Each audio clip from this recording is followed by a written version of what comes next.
आइए प्यारे बच्चों, हम आज आप लोग को बताएंगे कि पॉलिटेक्निक का सिलेबस क्या क्या है। आप लोग को पता ही होगा पॉलिटेक्निक में 30 क्वेश्चन मैथ से, 30 क्वेश्चन भौतिकी से और 30 क्वेश्चन रसायन से पूछता है।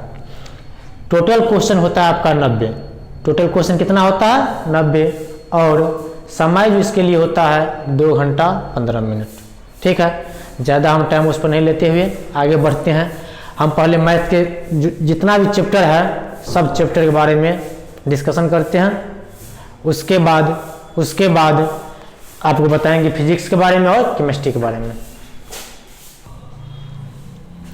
आइए, आपका जो है गणित जो आपको 30 क्वेश्चन गणित से पूछेगा, उसमें आपका फर्स्ट जो है चैप्टर इसका नाम है संख्या पद्धति। क्या है? संख्या पद्धति। उसके बाद वर्गमूल तथा घनमूल। थर्ड नंबर में है सरलीकरण। फोर्थ में है लसा तथा मतलब लघुत्तम समावर्त तथा महत्तम समावर्त। उसके बाद जो 5 नंबर में है औसत। 6 नंबर में है अनुपात तथा समानुपात। अनुपात तथा समानुपात, इससे भी अच्छा खासा क्वेश्चन रहता है। औसत से भी बढ़िया क्वेश्चन रहता है। लसा से भी बढ़िया क्वेश्चन रहता है। इस सब से क्वेश्चन रहता है लेकिन उतना नहीं। हाँ, सरलीकरण से 1-2 क्वेश्चन रहता ही रहता है। आगे आइए, एकीक नियम जो 7th क्लास में आप पढ़े थे, एकीक नियम हो गया। उसके बाद आपका चैप्टर, अगला चैप्टर मिश्रण, इससे भी क्वेश्चन रहता ही रहता है। उसके बाद समय और काम बहुत भी है। ठीक है, फिर आपके अगला चैप्टर है समय और दूरी, ये भी बहुत भी कुछ टॉपिक है। ये दोनों टॉपिक से आपको 2 क्वेश्चन डालेगा ही डालेगा। उसके बाद आपका 11 नंबर में आयु संबंधित प्रश्न। आयु संबंधित प्रश्न मतलब रेस, उम्र से संबंधित प्रश्न पूछता है, उस टाइप का। चलिए, बहुत विज्ञान। उसके बाद जो है ये बहुत विज्ञान। अभी तक हम जितना बताएं सबसे ज्यादा विज्ञान यही 2 क्वेश्चन डालेगा ही डालेगा। जैसे भी डाले 2 क्वेश्चन आपको डालेगा ही डालेगा। उसका नाम है प्रतिशत। क्या है उसका नाम? प्रतिशत। आगे आइए, लाभ और हानि। प्रतिशत के बाद क्या है? लाभ और हानि। उसके बाद बट्टा, ये भी बहुत विज्ञान।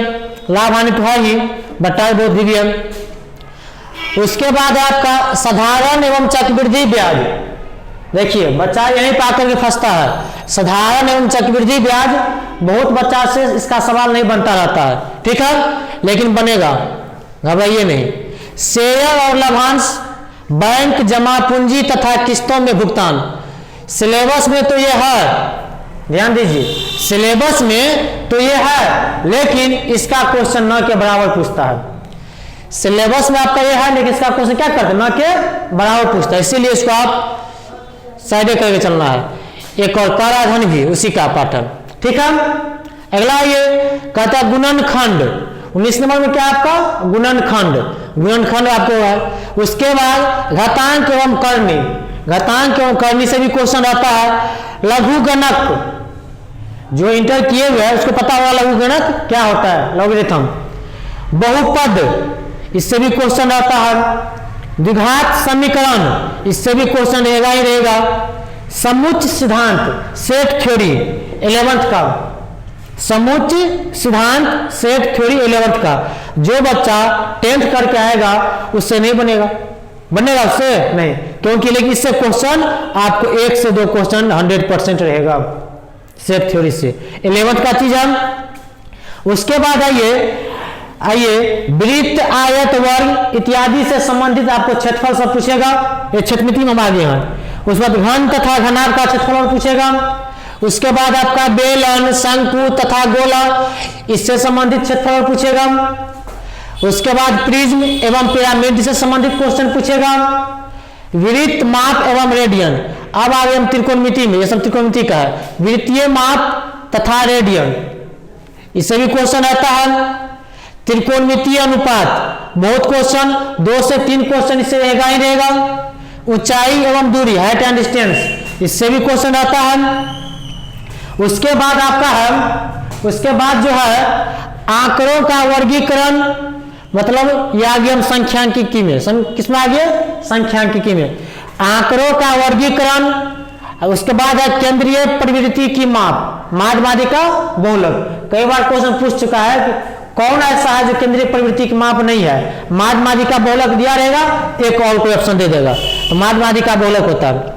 उसके बाद है ये ज्यामिति पे, तो ज्यामिति में है सरल रेखा। उसके बाद है कोण एवं कोण संबंध, कोण और कोण में क्या संबंध है? उसके बाद है त्रिभुज चतुर्भुज, इसके हम कोण के बारे में पढ़ेंगे, त्रिभुज और चतुर्भुज के कोणों के बारे में अध्ययन करेंगे। इसमें वृत्त एवं वृत्त की स्पर्श रेखा, वृत्त और वृत्त की स्पर्श रेखा, उसके बारे में अध्ययन करेंगे। और लास्ट में आपको हम लिखे हैं नियामक ज्यामिति। क्या है? नियामक ज्यामिति। यही आपका मैथ का सिलेबस है, आप इसे अच्छे ढंग से नोट कर लीजिए। और टोटल आपको जितना भी है नंबर बाय नंबर आपको पढ़ना चाहिए। कितना रिजल्ट क्या करता है कि फॉर्म तो भर जाता है, एक मार्केट से मॉडल सेट उठा कर ले आता है। मॉडल सेट में क्या रहता है? मान के चलिए 10 क्वेश्चन मॉडल सेट है, वो मॉडल सेट को बना लेता है, रख लेता है, जिंदगी में से एग्जाम नहीं निकलेगा। एग्जाम निकलेगा, निकलने का मतलब क्या है? वही 25-30 क्वेश्चन सही होगा। लेकिन आप चैप्टर बाय चैप्टर पढ़िएगा तो आपसे एक भी क्वेश्चन नहीं छूटेगा। क्वेश्चन डालेगा कहां से? चैप्टर से डालेगा। यदि आप चैप्टर पूरा पढ़े हुए हैं तो क्वेश्चन नहीं छूटेगा। एक बात और, लड़का सब क्या करता है कि वो जो मार्केट में जो क्वेश्चन बैंक होता है, बोलता है हमको क्वेश्चन बैंक दीजिए, और वो जो क्वेश्चन बैंक देता है वो question bank really question bank नहीं रहता, उस पर लिखा रहता है स्मृति पर आधारित। क्योंकि पॉलिटेक्निक पैरामेडिकल आईटीआई का क्वेश्चन क्या करता है, आपका एग्जाम के टाइम में ले लेता है, और वो क्वेश्चन अब मार्केट में रहता नहीं है, तो क्या करता है प्रकाशन वाले सब, कुछ क्वेश्चन जो है उसका कुछ स्टूडेंट रहता है जो उसी के लिए गया रहता है, वहां से कुछ क्वेश्चन क्या करता है, नोट करके लाता है, और उसी पर आधारित क्वेश्चन बनाता है। आप गौर कीजिएगा, 2 या 3 प्रकाशन का बुक लीजिए क्वेश्चन बैंक, और सबका क्वेश्चन मिलाइएगा, अलग अलग रहेगा, एक टाइप का क्वेश्चन नहीं रहता है। इसीलिए ये नहीं सोचिएगा हमको क्वेश्चन बैंक का क्वेश्चन बन जाता है मेरा एग्जाम भी निकल जाएगा, ऐसा नहीं है। क्वेश्चन बैंक का क्वेश्चन स्मृति पर आधारित रहता है, उसमें लिखा रहता है। इसीलिए बेहतर यही होगा बेहतर यही होगा कि आप क्या करना है, आपको चैप्टर बाय चैप्टर अध्ययन करना है। ठीक है, आइए गणित का तो बता चुके हैं, अब हम फिजिक्स के बारे में बात करेंगे। आइए हम मैथ के बारे में बता चुके हैं, अब फिजिक्स का क्या क्या सिलेबस है उसके बारे में देखिए। फर्स्ट में आपका फिजिक्स है मात्रक एवं बीमा। क्या है आपका? मात्रक एवं बीमा, मतलब यूनिट एंड डायमेंशन। फर्स्ट इससे 1 से 2 क्वेश्चन, कम से कम 2 क्वेश्चन रहता ही रहता है, बहुत इंपॉर्टेंट क्वेश्चन है, चैप्टर है। सदिश एवं अदिश, ये भी इससे भी क्वेश्चन रहता है। गति एवं बल, इससे भी रहता है, और मैक्सिमम न्यूमेरिकल जो है यहीं से रहता है, गति एवं बल, और यहाँ से इसी तीनों में से रहता है, गति एवं बल। उसके बाद है कार्य, ऊर्जा एवं शक्ति। अगला आपका क्या है? कार्य, ऊर्जा एवं शक्ति। 5 नंबर में जो आपका चैप्टर है उसका नाम है गुरुत्वाकर्षण। 5 नंबर में जो चैप्टर है उसका नाम क्या है? गुरुत्वाकर्षण। उसके बाद है सरल आवर्त गति, इससे भी क्वेश्चन आता है। तरंग गति एवं ध्वनि, बहुत विधिया, तरंग गति एवं ध्वनि बहुत विधिया है, लेकिन इससे जो क्वेश्चन पूछता है 2 से 3 टाइप का ही क्वेश्चन पूछता है जो बार बार रिपीट करता है, इसीलिए घबराना नहीं है। क्योंकि 9th का भी है, आप 9th पढ़े थे, लेकिन 9th में कितना पढ़े थे आप भी जानते हैं और हम भी जानते हैं, इसीलिए घबराइए नहीं। ऊष्मा, यहाँ से तो न्यूमेरिकल आपको डालेगा ही डालेगा, वो ऊष्मा से न्यूमेरिकल एक डालता ही डालता है, और इधर का जो है उसमें भी पूछता है, इसलिए ऊष्मा से 2 से 3 क्वेश्चन रहता है। ठीक है ना? ऊष्मा जो है चैप्टर है उससे कितना क्वेश्चन रहता है? Minimum 2, maximum 3। उसके बाद है ये स्थिर वैद्युत की, इलेक्ट्रोस्टैटिक्स, इससे भी क्वेश्चन आता है। 11th-12th का है, जो बच्चा मैट्रिक करके आएगा उसको नहीं आएगा समझ में, पढ़ना पड़ेगा उसके लिए। विद्युत धारा, वही 10th वाला रहेगा, घबराना नहीं है। विद्युत धारा का चुंबकीय प्रभाव, इसके बाद क्या है? विद्युत धारा का चुंबकीय प्रभाव, और 12 नंबर में प्रकाश, सिर्फ हम प्रकाश लिख दिए, समझे कि नहीं। प्रकाश में आपको बहुत चीज पढ़ना है, प्रकाश में आपको बहुत चीज पढ़ना है, जैसे प्रकाश का अपवर्तन, प्रकाश का परावर्तन और प्रकाश के परावर्तन अपवर्तन से संबंधित घटनाएं सब पढ़ना है, ठीक है ना। से प्रकाश लिख दिया। उसके बाद जो आपका लास्ट में है रेडियो सक्रियता, रेडियो सक्रियता, इससे भी क्वेश्चन रहता ही रहता है, एक क्वेश्चन फिक्स है, मिनिमम 1 मैक्सिमम 2 रेडियो सक्रियता से क्वेश्चन डालता है।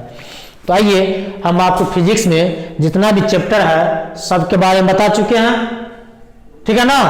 आप क्या करिएगा, हर एक चैप्टर पढ़ना है। ये जो सोचेगा इसका हम खाली ऑब्जेक्टिव पढ़ लेंगे हो जाएगा, नहीं होगा। जब तक आपका इसका कंसेप्ट नहीं क्लियर होगा तब तक आपका ऑब्जेक्टिव नहीं बने। कितना ऑब्जेक्टिव याद करिएगा, ऑब्जेक्टिव चेंज होता है, समझे कि नहीं, ऑब्जेक्टिव बार बार चेंज होता है। यदि आपको पूरा सा कंसेप्ट क्लियर है तो ऑब्जेक्टिव ऑटोमेटिक बनेगा, ऑब्जेक्टिव बनेगा। उसके बाद न्यूमेरिकल जो है पॉलिटेक्निक एग्जाम में 3 से 5 न्यूमेरिकल पूछता है, और टोटल न्यूमेरिकल समझिए ना 95% न्यूमेरिकल फिजिक्स से ही रहता है, केमिस्ट्री से 5% रहता है, ठीक है। अब आइए, इसीलिए बोल रहे हैं, इसीलिए इसको जो है ना पूरा बेसिक से पढ़ना है, यही आपका रिजल्ट दिलाएगा। मैथ तो है ही, आपको 30 है तो अच्छा से पढ़िएगा तो 25 तक मैथ बना लीजिएगा। यदि आप फिजिक्स पढ़ लेते हैं सही ढंग से तो 30 है तो 20 के मान में सही आप करते हैं तो कितना हो गया 25 20 45, अब 20 उधर से सही कर लीजिएगा। आइए इस पे 60 पे जो है आपको जो चाहिएगा वो ब्रांच मिलेगा, इसीलिए घबराइएगा नहीं। अब हम केमिस्ट्री की बात करते हैं। केमिस्ट्री का जो सिलेबस है, देखिए केमिस्ट्री में आपका सिलेबस बहुत सारा है, समझे कि ना, लेकिन इसमें हम क्या किए हैं, कुछ कुछ जो इम्पोर्टेंट है उसी को हम बनाकर एक टॉपिक बनाए हैं। पहला देखिए पदार्थ, क्या आपका पदार्थ एवं उसकी अवस्था, पदार्थ एवं उसकी अवस्था इस टाइप का होगा। सेकेंड नंबर में है सेकेंड नंबर में है रासायनिक यौगिक एवं उनके नियम, रासायनिक यौगिक जो है और उनके नियम, उसके बारे में आपको सेकेंड में पढ़ना है। थर्ड में परमाणु संरचना, थर्ड में किसके बारे में पढ़ना है, परमाणु संरचना के बारे में। फोर्थ नंबर में है रासायनिक बंधन, रासायनिक बंधन, रासायनिक बंधन उसके प्रकार के बारे में पढ़ना है। आइए 5 नंबर में तत्वों का वर्गीकरण, चला बहुत इंपॉर्टेंट, 3 कम से कम क्वेश्चन, तत्वों का वर्गीकरण, इससे कम से कम 3 क्वेश्चन डालता ही डालता है, ठीक है ना। इसी में आ जाएगा पूरा आवर्त सारणी सब वही है। चलिए उसके बाद है 6 नंबर में ऑक्सीकरण एवं अवकरण अभिक्रियाएं, ऑक्सीकरण एवं अवकरण अभिक्रियाएं। जो मैट्रिक वाला है उसको ही पता होगा ऑक्सीकरण क्या होता है, अवकरण क्या होता है, जो इंटर किए हैं उसको ही पता होना चाहिए ऑक्सीकरण अवकरण क्या क्या है, ठीक है ना, क्योंकि मैट्रिक में इसके बारे में है, इंटर में तो है ही, डिटेल्स है। उसके बाद आइए कहता है रासायनिक अभिक्रियाएं। 7 नंबर में जो चैप्टर है उसका नाम क्या है, रासायनिक अभिक्रियाएं। अब रासायनिक अभिक्रिया कितने प्रकार के होते हैं वो सब है। उसके बाद आपका गैसीय नियम, 8 नंबर में क्या है, गैसीय नियम।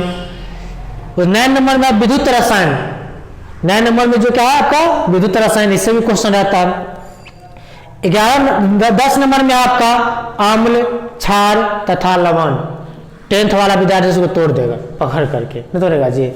10th में तो केमिस्ट्री में तो ये ज्यादा पढ़ता ही विद्यार्थी है, अम्ल, क्षार तथा लवण, धातु, अधातु एवं धातु कण। उसके बाद है, उसके बाद आपका ईंधन, इससे भी क्वेश्चन आता है।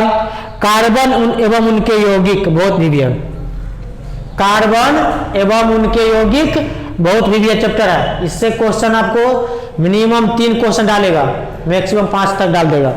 चलिए कार्बन का वर्गीकरण एवं नामकरण उसी संबंधित है, कार्बन एवं उनके यौगिक से ही कार्बन का वर्गीकरण एवं नामकरण, ठीक है। अब आइए औद्योगिक रसायन, माने इंडस्ट्री में जो रसायन का यूज होता है उसके बारे में एक बात और ध्यान दीजिए आप। कार्बन एवं उनके यौगिक, कार्बन का वर्गीकरण एवं नामकरण इतना इंपॉर्टेंट है जो 10th वाले विद्यार्थी से बनवे नहीं करेगा, क्योंकि इसमें ऑर्गेनिक के बारे में पूरा डिटेल से। इजी क्वेश्चन इसका नहीं रहता, ऐसा कोई इसका जो क्वेश्चन देता है वो इंटर से उठा लेता है। जिस कारण, क्योंकि 2020 में जो एग्जाम हुआ था, हाँ 2020 में जो एग्जाम हुआ था, टोटल क्वेश्चन इंटर से उठाया हुआ था। सब बच्चा सब जो टेप करके गया था मुँह बात दिया था, ठीक है ना। इसीलिए इसको सही से पढ़िएगा। आइए, हो गया आपका। हम मैथ भी बता दिए, फिजिक्स भी बता दिए, केमिस्ट्री में भी बता दिए क्या क्या सिलेबस है इसका। अब आगे आपको करना है कि आप कैसे पढ़ते हैं इसको, ठीक है ना। आप कैसे इसको पढ़ते हैं। यदि आप सोचिएगा जो हम गेस्ट पेपर पढ़ करके पास हो जाएंगे, पास तो हो जाइएगा, पास तो हो जाइएगा। आपके अनुसार कॉलेज नहीं मिलेगा और आपके अनुसार आपका ब्रांच नहीं मिलेगा। आप जो ब्रांच चाहिएगा वो ब्रांच नहीं मिलेगा। आपके अनुसार आपको जो ब्रांच चाहिए वो ब्रांच लेने के लिए आपको 60 गो क्वेश्चन सही करना ही पड़ेगा किसी भी हाल में।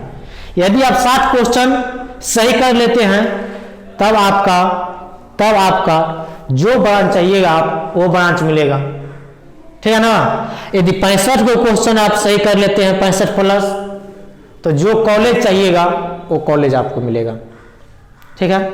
यही है।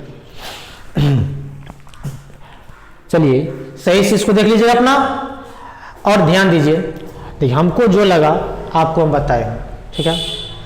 आप लोग यदि हमारे पास आते हैं, कोई स्टूडेंट है जो ऑफलाइन आता है, तो उसको तो हम टोटल बताएंगे, 1 बाय 1 करके टोटल बताएंगे, मैथ का भी, फिजिक्स का भी, केमिस्ट्री का भी।